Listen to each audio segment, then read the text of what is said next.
for being here tonight. For those of you who don't know me, I am the new Assistant Curator of Public Programs. My name is Nina. And I'm just really thrilled to be welcoming our panelists tonight. We have 3 graduate students, an undergrad working on the Sol LeWitt wall drawing, and one of the folks from the Sol LeWitt studio. And so we're just going to do a little, discussion, about an hour. And some of the students will share a little bit about Sol LeWitt's work before and also about the class that they're in. So we'll get started. Thank you all so much. Hi, everyone. My name is Kate. I'm a second year in the grad program, and I'm in Mark Axthausen's seminar this semester on Sol LeWitt. I'm Terence. I'm a first year grad student. I'm also in the Sol LeWitt seminar. Hi, I'm Margo. I'm also a first year grad student in the same seminar. Hi, my name is Gabriel Hurier. Been an assistant for Sol for 11 years. I'm Rachel. I'm a senior studio art major in the undergrad. Sol LeWitt is an American conceptual artist who first came into prominence for his structures, which were his sculptures, that he called structures, in the 1960s. And he executed his first wall drawings, which is what we're going to be talking about tonight, in 1968 at the Paul Cooper Gallery. And over the course of his career, he created over 1,000 wall drawings, so there's been a lot to talk about in the seminar. He also created a number of bookworks and photography books that he considered on par with his wall drawings and his structures. And we happen to live in kind of a haven for Sol LeWitt work. We have the Mass Mocha installation, which he actually planned and installed, and he actually passed away before it was completely coming to fruition, but it is this really interesting work because we can understand his thinking that went into making it. And so just a few notes about Sol LeWitt as a conceptual artist, because this is kind of an interesting term. For LeWitt, he thought that the idea was of paramount importance, and he actually said what the work looks like isn't actually too important. And I mean, I guess we can talk about it tonight, but we have varying ideas about how he actually felt about that. But his idea of conceptual art was that you come up with the idea first and plan it completely. And so by the time that you are actually drafting the work, all the ideas have been completely decided. And so LeWitt was often working with systems in his wall drawings, and the way it would actually work is he'd create an instruction, and then this would be given to the drafters who would then implement his idea. And the instructions are varied, some are more specific, some give more leeway and variability. But LeWitt felt that as long as the instructions were followed and not betrayed in any way, then the work was his, despite the fact that he had a number of collaborators and different workers that were actually creating the wall drawings. And as we'll talk about tonight, he used a variety of different mediums there. And he started by using pencil on the wall, and then he moved to using crayon, and then ink washes, and then later acrylic paint. But through all of this, he still considered these wall drawings. And part of the reason for that was that he wanted to kind of create a place for himself that was outside of the history and kind of all the implications of painting and sculpture. So he considered these drawings always. And so we are lucky enough to have a wall drawing be installed here, and it's wall drawing 1089 that was first made in 2003, and it's one of his acrylic works. And so I actually don't know what the direction for this one is. I'm not sure if you know. It's a diagram. A diagram. Mm-hmm. Here you go. So sometimes they're pretty big. But yeah, that's kind of a basic introduction to Sol LeWitt. Okay, so in the class, there are about 10 of us, and in the seminar we're focusing mostly on the wall drawings. Our readings have come from interviews with LeWitt, or catalog essays, critiques, that sort of thing, and a couple major writings by LeWitt, like sentences on conceptual art and paragraphs on conceptual art. And so we've read through these things, and we presented on them in class, and we presented on wall drawings. And to do that, we've gone to Mass Mocha 2 or 3 times to present sort of in the space, that way we can talk about scale and the experience of the drawings and that sort of thing. And we've also gone to Dia Beacon up in New York, which is awesome. And very different from Mass MoCA because at Dia Beacon, the drawings are much, much, much bigger. They're monumental, and it's a different experience. And so it was really good to have that sort of experience in Dia Beacon. Hopefully, we'll get to go to LeWitt's studio in Connecticut. That would be super cool. And we actually get to see his process a bit, since we've seen a lot of the end product. And so one of the projects we did was to try to create our own wall drawings. Mark Hagshausen has said that we are becoming connoisseurs of conceptual art, and in our wall drawings we had varying degrees of success with sort of matching. The project was to try to do something that LeWitt would do but didn't do. And there were some that were right on, and then all of them were interesting. But we got to talk a lot about why he used certain media, and really the feeling that you get with some of the pieces, because some pieces were things that were very much serialized and things that LeWitt would do, but just didn't feel right. So it was interesting to sort of understand how that goes. And finally, we're doing papers on topics around LeWitt's work on things like mine is on language. People are doing things about his location drawing specifically, which are really interesting and confusing. And yeah, so it'll be a really good opportunity to get to know his work even more and perhaps say something interesting. So a consistent theme in our seminar so far that I've been particularly interested in is exploring the range of freedom that draftspeople have when interpreting Sol LeWitt's instructions and diagrams. And because we have the pleasure of speaking directly with you today, I would love to hear more about your process of interpreting the diagram, especially in respect to the subjectivity that you have in your experience in kind of decoding and where there are opportunities to make decisions of your own. Okay. As you know, every drawing comes with a set of instructions. But as Sol knew, every wall is different. So when you come to a site, no matter the instructions that you have, you always have to make adjustments to every wall, this wall included. And it's just part of your assessment when you get there. And so a lot of little decisions are made on the fly about, if you have 10 inches instead of a foot, how do you make that adjustment? I guess at this point they trust us all to be able to make that judgment. And honestly, it's not something I ever think about until I walk on site. I really don't. Until you can actually physically see the space that you're in, I don't want to use my energy that way. But, does that answer your question? Yeah, it sounds like there's a certain amount of intuition, and you've been doing these wall drawings now for 13 years. So I'm also 11, pardon. Yeah, okay.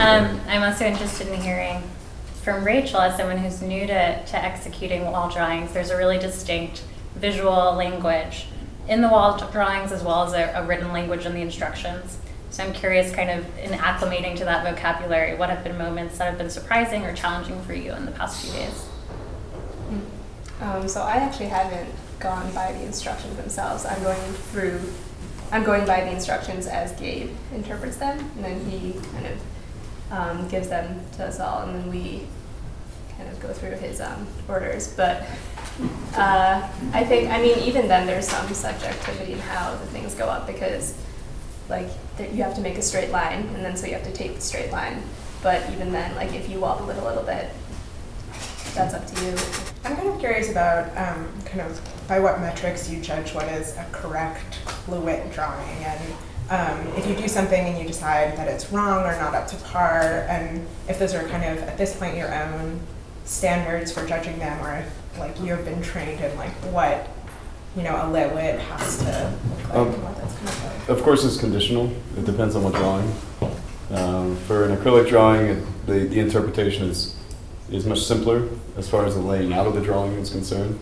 But go to a location drawing that has a paragraph this long, and you're just drawing pencil lines on a wall, it's a completely different ballgame. And you literally have to sit down for a couple of days just to work it out. And and I swear sometimes there's a mistake in Sol's language. Because I've gone through it, and again and again, and you put it on the wall, and you draw it out with thread on the wall to make sure that you're doing it the right way. And so, a halfway between a halfway between a halfway between, and you have sometimes 4 halves. And so you don't really know. And maybe he's missing one, because it doesn't exactly make sense. But it's not to me, but maybe to him when he was sitting down doing the drawing, it made sense. So it depends. Ink drawings are pretty straightforward. I think the ink wash and the acrylics are really straightforward. The most interpretive drawings, I think, are the last body of work and scribble drawings. That you can see some at Mass Mocha. And that is, it just depends on who's running the job, how it's really going to look. I find that there's more variation in those drawings than any other drawing. Have you ever completed one though and decided that it wasn't kind of up to snuff, or is it that you follow the directions and what you end up with is? I think the longer you do it, the more you can see mistakes coming, so you can kind of head off those mistakes before you get to the end result and you say, oh, this is wrong. But certainly, even last year I was doing in a residence in acrylic drawing, similar to this, pretty similar to the isometric form that's in Mass Mocha now, but I didn't draw one line, and I came through, and I didn't notice until I had untaped it, and I thought I was done. So I had to spend an extra day sanding down, taping it out, and redoing it. So it happens. I mean, there are always mistakes. I guess I just think it's interesting that there can even be a mistake if, he's claiming that, or he claimed that what it looks like doesn't matter. Well, I think that statement, I think he amended over time. Yeah. And I think that towards the end, at least the last 15 years for sure, they mattered a great deal what they look like. Right. And when you start doing larger retrospectives, across the country, it really mattered, I think, to him to. Because if he didn't like something, he saw it, he didn't like it, he would change it on the spot. Mm-hmm. Or he'd say, start over. And certainly that's happened in the history of wall drawings, that's happened many times. Just start over. Sort of in the same vein, LeWitt would say things about drafters, adhering to the instructions, but having freedom as long as they don't violate the instructions. But he never gives a clear sense of what a violation would be. Mm-hmm.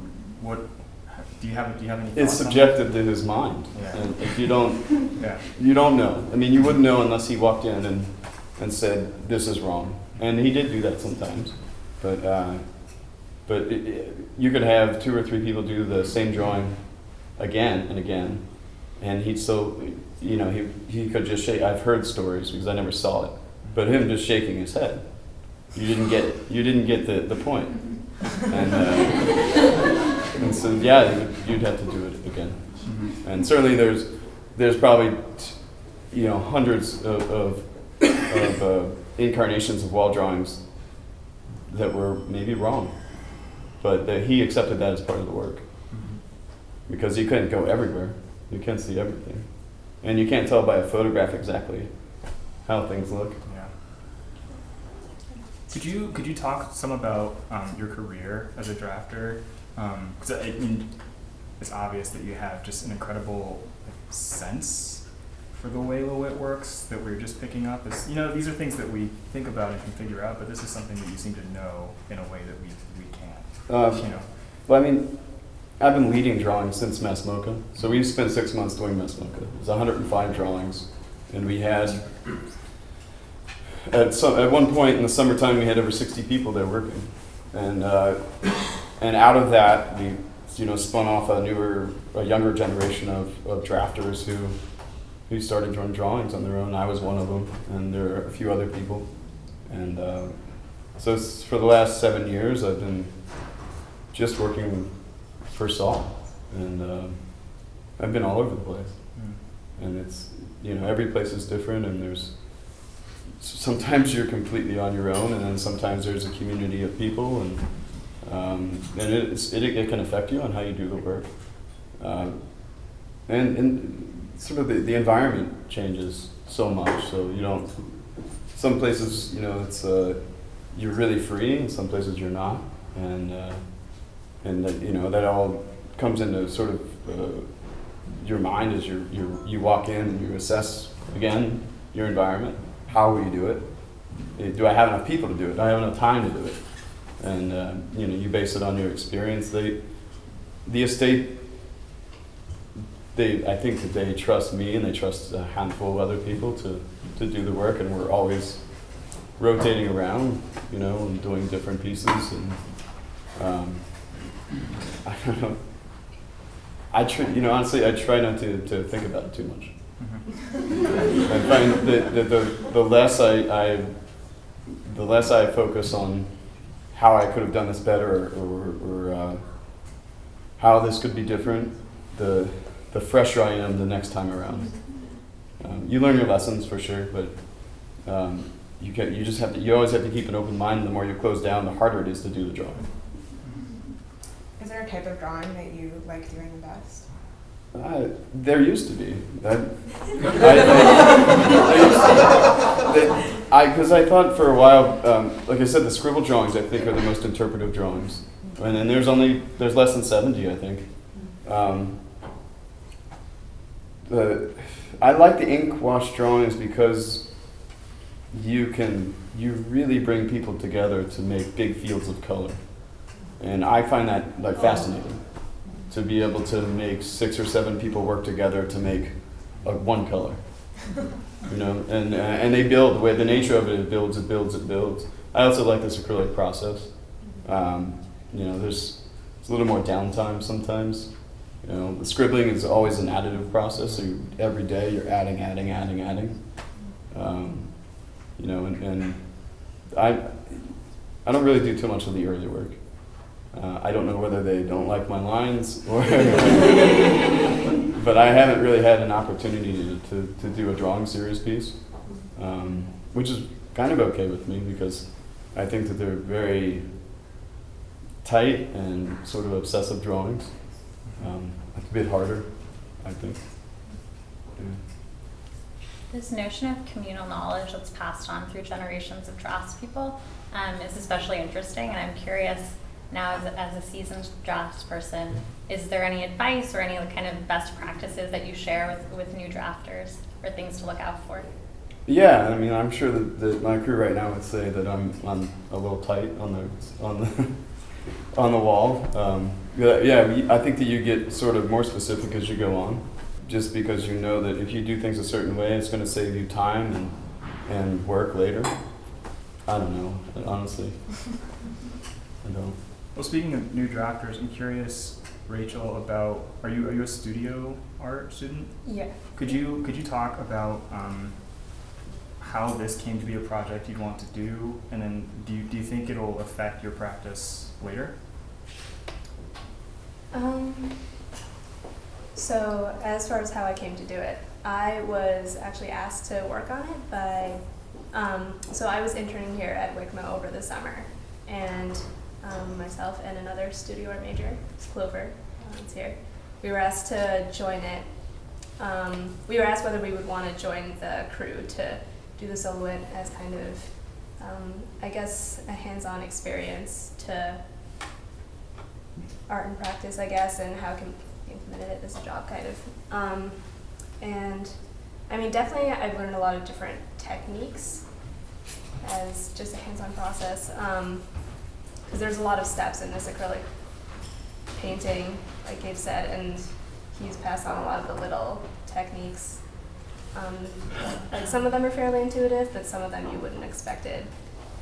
And they just make all the little differences and all the little details. Yeah, and a lot of those are things that have been passed down to me. I mean, going back to your question, the first several drawings I did were just with this Japanese guy, Takarita, and he had an answer for everything. any question I could think of, he had an answer, and he had a really specific method to just even not just to apply paints, but to tape, to paper, to holding a pencil. And I think some people are going to pick up on that, and some people aren't. But it does, like if you go home after the project, if you guys go home after the project, and you find yourself thinking about it, then you've picked up on it. Because like you can hold a pencil the way you hold a pen. You can hold a pencil like this. You can hold a pencil upside down. There's a lot of different ways to draw. And certainly when we scribble, that's something that you have to do. You have to change. And I think one thing that's interesting in the way that you work, or the way that you've convinced us all to work, is not just how to like hold a brush or hold a pencil, but also the clean process. It's all the little in-between steps. Keep your brushes clean, keep your buckets clean, keep the water clean. Yeah. Wipe out the rims all the time. That's important too. You don't see that necessarily on the wall, but it's there. Mm-hmm. In terms of actually making these, I've been interested in how the walls come to kind of encode the body of the drafter, and some of his works, he includes arcs that are supposed to be the length of an average person's arm span, and the artist Matt Mulliken, I guess, installed one of his early works and said something that struck me. It was a scribble drawing about how the work became a shadow of his own body, because it became darker when it was closer to him and lighter further away. And I was just wondering, as someone whose body is actually creating these for both of you, that when you look at them, does that kind of inform the way you understand them? And do you think that, I guess that's part of the work, that like everyone's gestures that have gone into it, even though they sometimes may seem more rigid, is a part of what's happening? I'm sure that my crew can attest, but I always say like your body position is really going to dictate the mark that you make. So you always have to get your body in front of where you're going. If Matt Mulliken was doing that, then he was probably standing still too much.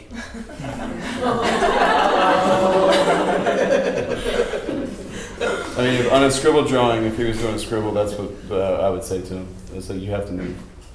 Because if you're just drawing, if you end up drawing your shadow, which people have, Yeah. believe me, but you have to take the entire wall into consideration. You can't just focus in one area. And even though we're painting purple and green right now on this wall, and the smallest parts of the drawing, you still have to consider the rest of the wall, because we want the surface to be uniform. And it's important. It's important to the neutrality of the idea of the work, which is what Sol would say is paramount, I think. I think that's interesting that you say the neutrality, just because it seems like there's this push and pull between subjectivity and objectivity. And I mean, you've talked about how like you are influencing it so much by the way that you're actually drawing it, but is that the ideal, that you want to kind of erase your presence, or are you kind of modulating that, I guess? You can't erase it. Yeah. I mean, it's never going to disappear, and every drawing, no matter if it's the same drawing, same number, same wall, if you do it twice, it's going to be different, of course.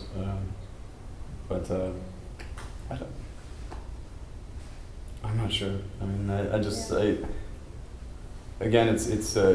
I realize that these, our marks are going to be different now on this wall, not only because of the foundation of the wall, but who we are, the physical limitations we have on this scaffolding. They're going to be different. It's going to look different. And I went to Masmoka on Sunday, and you can see the difference, just to look at the difference in texture of the wall. And that's going to influence your mark making and, et cetera. You try to minimize it, but you can't eliminate. You can't eliminate people's marks, period. Can't do it. Yeah. And I think that the more you let it go, the more you accept that, then the better off you are, because you in the end you're combining all this energy and all of these these different people. That's what, if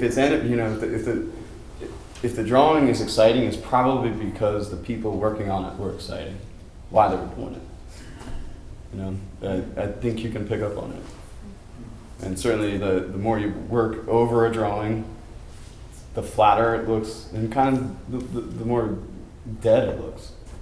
So you could ask any number of drafters what they think about it, and everyone will have a different opinion. One thing our class was curious about was what felt to us like a hard right turn in LeWitt's works toward things like Splat, where it's a bunch of sort of colored-looking panels with this black, really shiny splotch in the middle, or like Loopy Doopy, where there's he sort of took pencils and made things. I mean, they look like hair. They look like Liechtenstein's hairs, or like brush marks or whatever. So yeah, I sort of wondered about how is that. I don't know how to say it. I mean, you've dealt with the works from beginning to end, I assume. Well, I've certainly seen them. You've seen them. So do you see that coming? I mean, it feels like such a surprise to see something like that. He made leaps. And I think that the Splat, I think those Loopy Doopies are just a sort of the product of experimentation in the studio. Mm-hmm. And no, I mean, to me it's not such a big leap, because a Loopy Doopy is only a curvy line. And you look through the ink drawings, there's plenty of curvy lined ink drawings and bands of varying width. And so he's just fixing his pencils together and making them the same width. And he's changed medium, so maybe it looks a lot different, but to me it's not a big leap. And also, like, you have to know that he was working for the last 30 years making gouaches, and these gouaches were the basis of a lot of the later work. So, and he's just doing single brush strokes at a time. And of course that comes out in a thicker line. It's no longer a pencil line, it's still a line.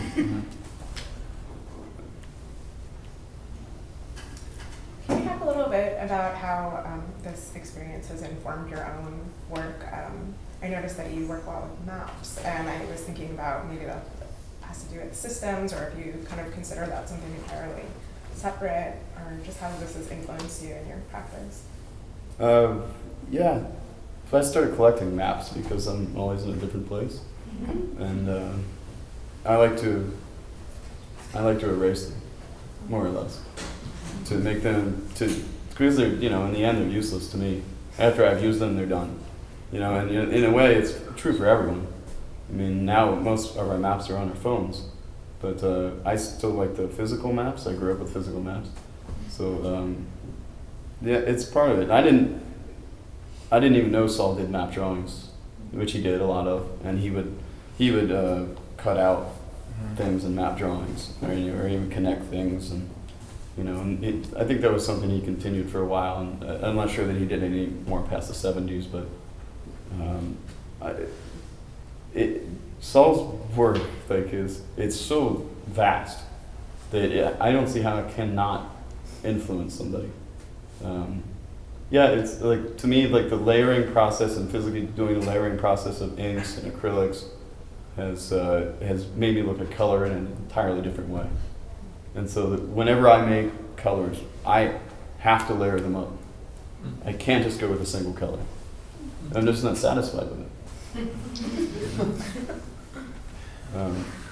I don't know. I tried to. You have to keep the two separate, because it's very consuming.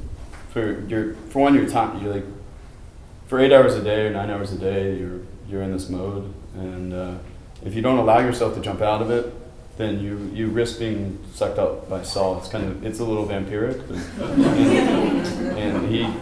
and I think that he recognized that, and I think he encouraged a lot of his early assistants to, when they had the opportunity, to jump ship, and because it wasn't that hard to bring new assistants in, but sooner or later some of them stayed long enough that they just stayed on, and the jobs were getting bigger, and there were more drawings being made everywhere. I mean, you think about it, for how many years? 40 years. There's a drawing being made somewhere around the world. That's a lot of people. A lot. Sol is, arguably he'll be more influential, I think, in this next generation than any other artist of the last 50 years. Because people still make the work.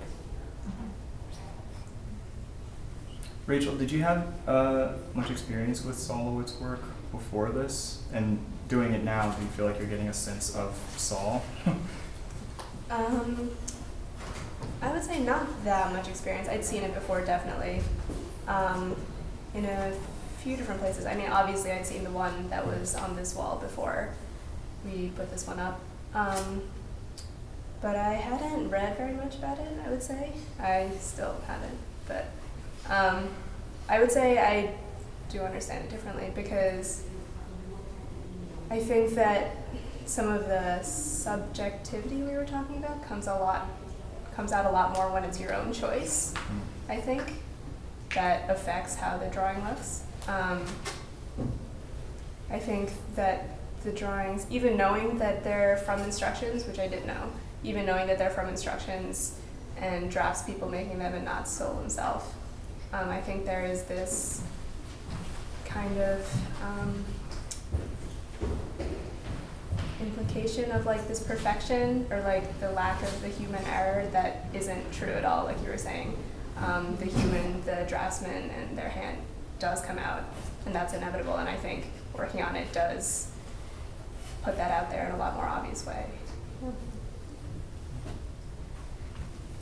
You mentioned earlier that you have some background in making murals and working on the wall in the past, and as in its name, the wall is such a critical part of the wall drawing, and LeWitt was really interested in taking out the mediating canvas and really bringing out the texture of the wall and embracing the architectural elements of the site. So I'm curious, as someone who has familiarity with WICMA, what your relationship to this wall is, and how you think it might change once the work is up and it's part of our community.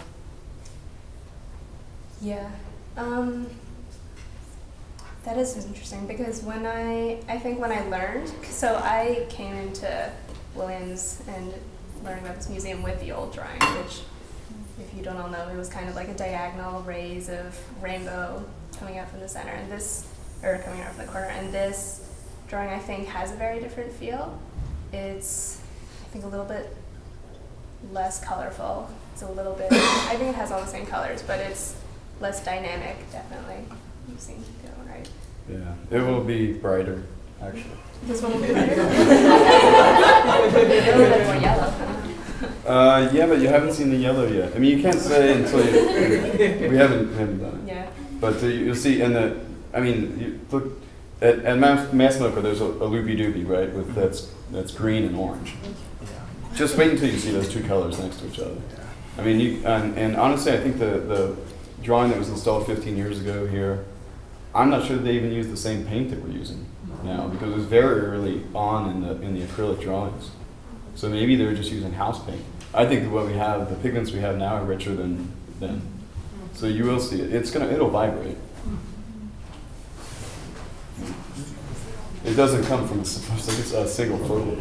Yeah. It is less dynamic, I think, than it's less moving. Yeah.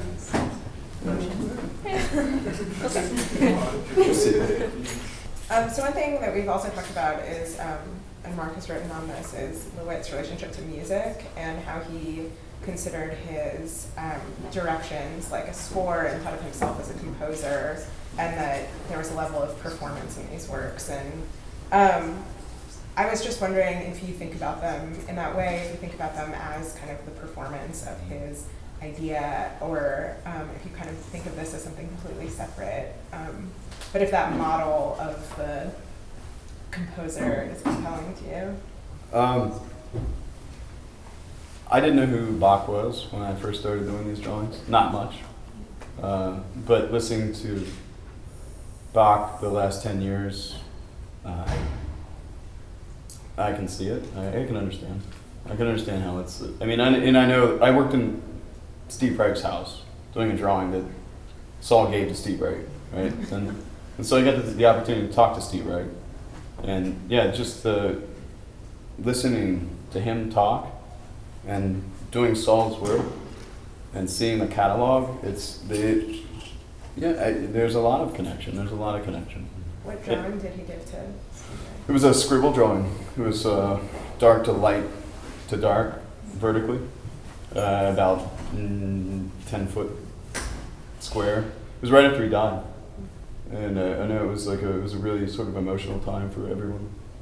But it was a very powerful drawing, and it was just two of us working on it. So it was nice. It's nice. I'd like to see it again. I don't know.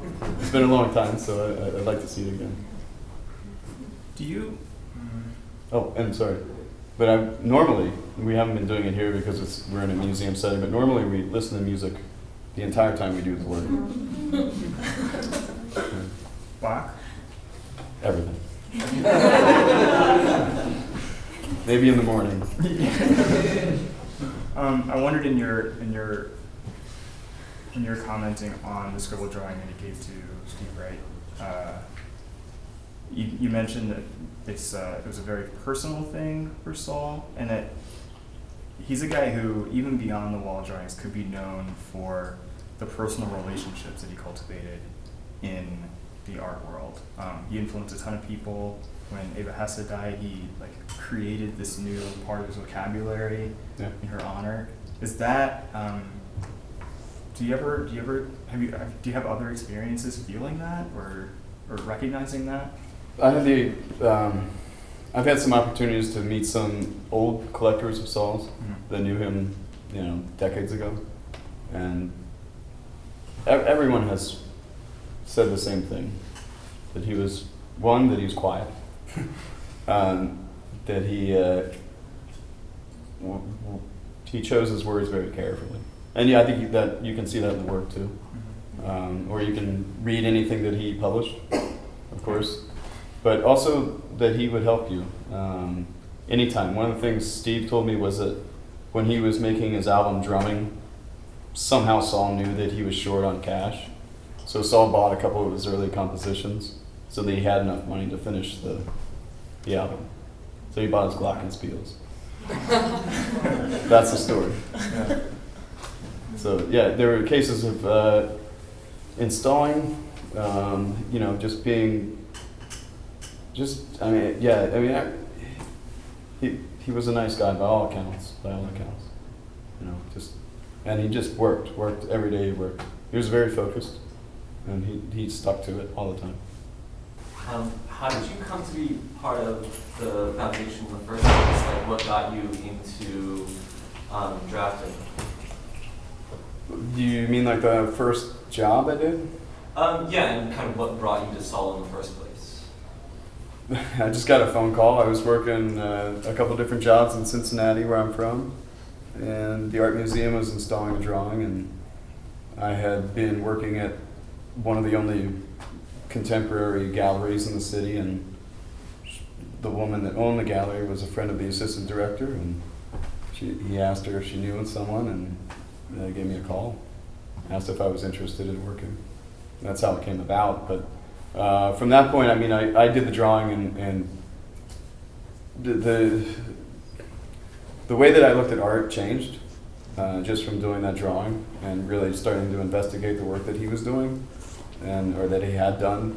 And I left Cincinnati. 2 months after that, I moved to New York City, and I kept in contact with the lead drafter that was on the job, and ended up doing a drawing here and a drawing there, and then it perpetuated.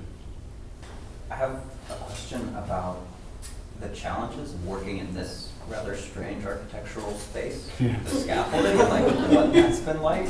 I'm sure that hasn't been a thing you've had to deal with at most of the wall drawings, but also tacked onto that, because this is a huge wall, just the way that size affects how you feel and how you do a wall drawing.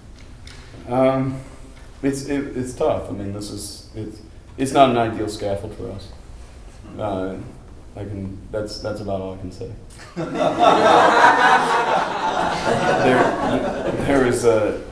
There's a similar size drawing at Colby College Museum of Art, which is you can view from the road, and it's through a glass facade with a staircase in front of it, and it's arcs from a corner, and also really difficult. I think staircases are just really difficult when you have there's enough architecture, but when you have one that's blocking your view, and your movement, and it's just tough. It's really tough. The scale is fun. I mean, when you get to work bigger, I think it's more dynamic. When you're doing a little drawing, it's not as satisfying to me. But yeah, this is definitely a challenge. Actually, I have a question about this sort of divide between conceptual practice and physical practice. And this is kind of a question I think for all of you, but something that I keep hearing, hearing you talk about, both of you talk about like the work that you're doing. I mean, how much gesture and form and your physical body, depends on what you do. But, Sol LeWitt is someone I always thought about as someone who, and as I'm sure you've studied, is a conceptual artist. And to me, those realms feel very divided in a way, but obviously aren't at all. And I don't know if maybe any of you might want to speak about that kind of, maybe like how your studies of him maybe too have sort of pushed at that idea, and how your work with this project sort of also pushes at that divide, which is clearly a false divide. I mean, I think it's that tension that has been so interesting to explore, and it's one we keep kind of coming back at. And part of that was that even though we were just drawing like little models on pieces of paper, I think for most people in the class actually engaging in both the conceptual part of it of like conceiving one and the physical part was transformative, because both of them informed each other, and I think they don't live without each other, they don't exist without each other, and it's something that is like just like a great component of his work, I guess, is the way I understand it, I guess. I definitely feel my body when I'm looking at some of the larger works, especially. Like I think it's 821 at Mass Mocha that has the matte and glossy, and it's this sort of big wave, and it's a really long wall, and it's sort of, I mean, you can stand back and look at the whole thing at once. It's kind of hard in that space, but there's something to be said for walking along it, I guess, and having that unfold for you. But I get that same sense. I get that same sense of time passing, I guess, when I'm thinking about a drawing and trying to piece together the steps that Sol took. Because there's a process to all of them, and you see it all collapsed on this flat wall, but there's a process, and you kind of pick it apart, and kind of like paper dolls or something. But there's time passing whenever I'm looking at one of these things, I think. I had a follow-up question to that, actually. I was wondering, in that assignment that you had to design and then also execute your own work, is that? Well, we had to have a model for it, a model so the for it. diagram, but we didn't actually do So it. then how did you kind of decide whether or not it was successful, you mean yourself? And then also, like, how do you know how that was assessed? Like, how do you? Well, we all talked about them together, so it wasn't just us judging if it was accurate. It was the whole class got to choose. But I think it was hard. We were trying to work with the systems that he laid out and find avenues that he might not have explored. And I mean, Mark ended up calling some of us heretics because we did and I mean, I don't know, it became subjective of what he would have done or wouldn't, but there was a feeling to it. Some felt like they made more sense with his work than others. I think there's also a distinct vocabulary that we've been engaging with throughout the semester, and we've had the privilege of having access to this database, which is searchable. So I actually took inspiration from the wall drawing at Colby and thinking about those concentric arcs and how stunning they were in that installation. And in assessing it as a group, we were talking about, in my example, I used yellow, blue, red, and black together, which would have been anomalous within Sol LeWitt's practice. It's something he wouldn't have done to have combined black with those colors. And that was something that we were able to parse out by searching the database, but also referring back to discussions we've had. So we've definitely developed a language, and that's why I was so interested as someone who's entering this being your first Sol LeWitt. wall drawing, what it's like to kind of learn that language, and what's been trickier on your tongue and what has come easier for you. So I thought it was really fascinating to hear your perspective. I could just add something to that too, just from the crew perspective. I've been one of the people working with Gabe and Rachel and everyone. And I think there's definitely something to be said, like you just mentioned about, you know, having learned about the art and then having actually worked on executing the project. I think that it's a really unique opportunity to sort of learn something about the artwork, you know, rather than just like looking at it. You get that added perspective of just being able to sort of approach it from a different angle. And I mean, even just one example, being able to look at a piece and then actually be up in front of it preparing the wall, you know, thinking about something just as small as that, the texture on the wall, you know, and how that'll affect the appearance of it. It's interesting to think about those things. I mean, Margo's image of Sol LeWitt's work as language, I guess, is really interesting to me because we do pick up bits of vocabulary, and his vocabulary is very strong. Like, he used particular words at particular times.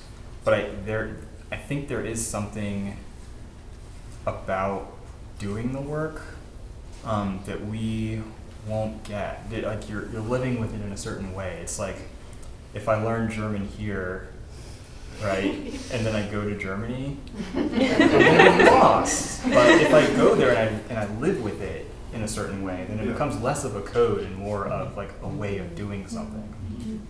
About a month ago, I got to walk through the mass smoke installation with an artist, and I had never paid too much attention to the lighting there, and I'm just wondering, that's another one of those very practical, very important aspects. But I'm wondering how much control you have over that, or how much, Sol talked about that as being a part of the success or not success of this work. Most of the time you don't have a choice, but if you do have a choice, then we like reflective light, we like floods, we like natural light. We just try as much as we can to stay away from spotlights. It really, if you have a consistent light source, then you can see the drawing better. I think mass smoke as lighting was more of an economical decision to have tube lighting, but it gives a pretty consistent light, so you can't really argue with that. It just, it does reflect sometimes. So you see the lights within the glossy drawings, which it's a little bit unfortunate, but you can't do anything about that. And to change, I mean, if I had my choice, I would always just bounce the light off the ceiling. That's it. Any last questions? Well, thank you all so much. Let's give a big round of applause.